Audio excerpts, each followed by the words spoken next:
Well, he says, you know, it's written all over your face. You're afraid of going to a seance. But he says, I know you. He says, you're going to come. And then he started telling me how brave I was when I was aboard ship, you know, different things. He says, you're not the same man, you've changed. You're chicken. That's all I needed to hear. I said, when do we go to a seance? So one Saturday evening, we were in the place. It was the very first time. Very beautiful place. The medium was a lady. She had a gorgeous new home in Montreal. And there were about 20 invited guests there, which I was one of them. And she communicated with the spirits for different people there. And they're telling them what the spirit said. One man said, I would like to talk to my friend that died 6 months ago. But I don't want him to appear. Just want to talk to him. Because he says, I don't trust you talking to my friend for me. So the medium says, let me inquire of the spirit. Yeah, the spirit will talk with you. And that big masculine voice was heard in the place. It says, hi Frank, it's nice of you to ask for me to talk with you.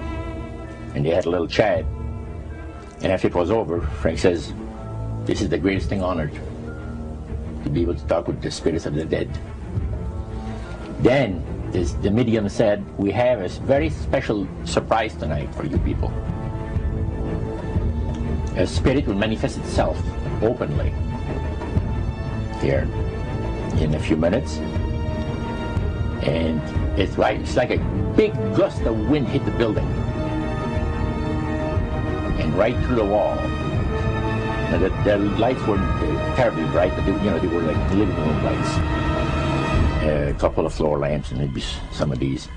And that translucent being seemed to come right out of the wall. How did you feel right at that moment? It's almost like my heart stopped a little bit. You know, very weird feeling. So it was a lady in a beautiful evening gown, floorling. And she said to Mary, my dear sister, you are so wonderful to have asked for me.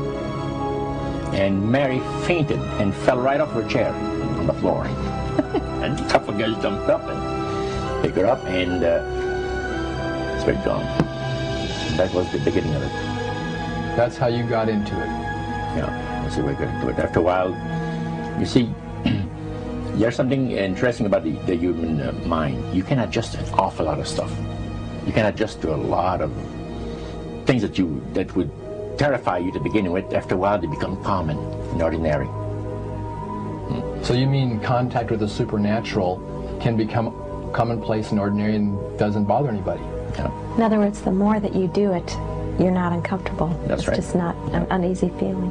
Yeah. So how did you feel about it? Then I got into a secret society that worshipped the spirits, you see. Well, now how is that different from the seance, Roger? It happens that the seance are not involving in many ways.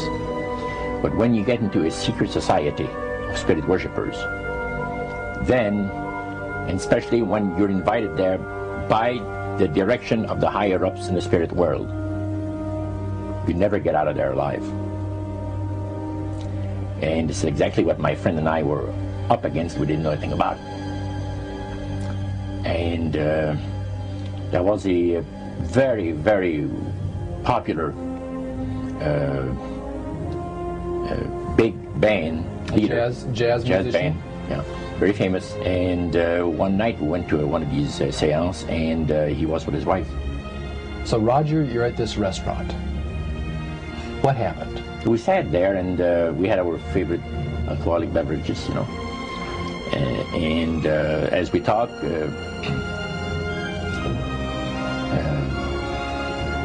the band leader says, he says, I want power. I go right to the source of power. And he says, how do you think that I became famous the way that I am? Well, I said, you must have had some good luck. Well, he says, there's no such thing as good luck.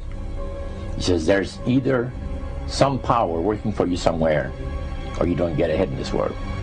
Not in my type of occupation. So it went from there. We got talking about spirit worship. Did it intrigue you? Or did it make you want to find out more about what exactly he was talking about? Yeah. So he said the supposed spirits of the dead that you're talking with are demon spirits. They're fallen angels. They're beautiful beings. Just set it out, just like that. Oh yeah. It didn't make you uneasy when he said they were... Well, you know, it shocked you a little bit, you know, something that you first hear mentioned to you. He said, you guys have got a great future ahead of you. Because we've been told, the high priest of our society, secret society, has been told that the master has very special plans for you too. Now, what did he mean by the master? Satan. And we were interested to hear more about it. And he told us, he says, look, we worship spirits. We worship Lucifer and all his angels. They're just as beautiful as they did before they were cast out of heaven. He says there was a misunderstanding in the whole thing. He says among the inhabitants of the galaxies. And he says our master was misunderstood. And God did not bear with him like he does with people that make mistakes today. So we're in a warfare, good against evil. And we happen to be the evil ones, but we're not that bad. He says, I look at this business between the forces of good and evil. He says, you believe in one person believes in God, and everyone believes in Lucifer. It's like politics. So the great controversy is real. And you've heard someone talk about it that's on the other side.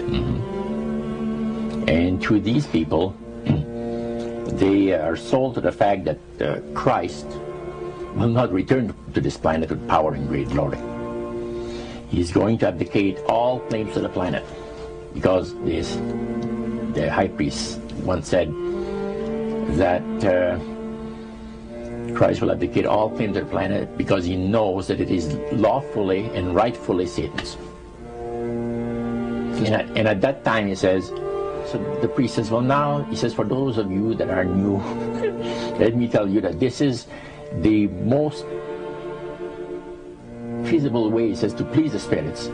It's to deride Christ and his people, you know, and his church and all that. So they sing out of Christian hymnals. They didn't sing Christian words to the hymns, however. Well, they changed a lot of them. Yeah. And not for the good. It's a form of blasphemy. Yeah. Such as you see today in the rock music world. You see the entertainers, they have these crosses. The ladies got earrings, crosses. The guys got crosses. This is a form of blasphemy, a form of deriding Christ. You see.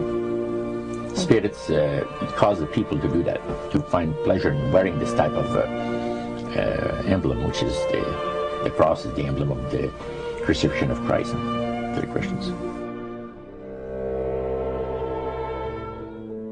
Better to reign in hell than serve in heaven, is that it? Why not? I'm here on the ground with my nose in it since the whole thing began. I've nurtured every sensation man has been inspired to have. I cared about what he wanted, and I never judged him. Why? Because I never rejected him. In spite of all his imperfections, I'm a fan of man. I'm a humanist. Maybe the last humanist. Who, in their right mind, Kevin, could possibly deny the 20th century was entirely mine?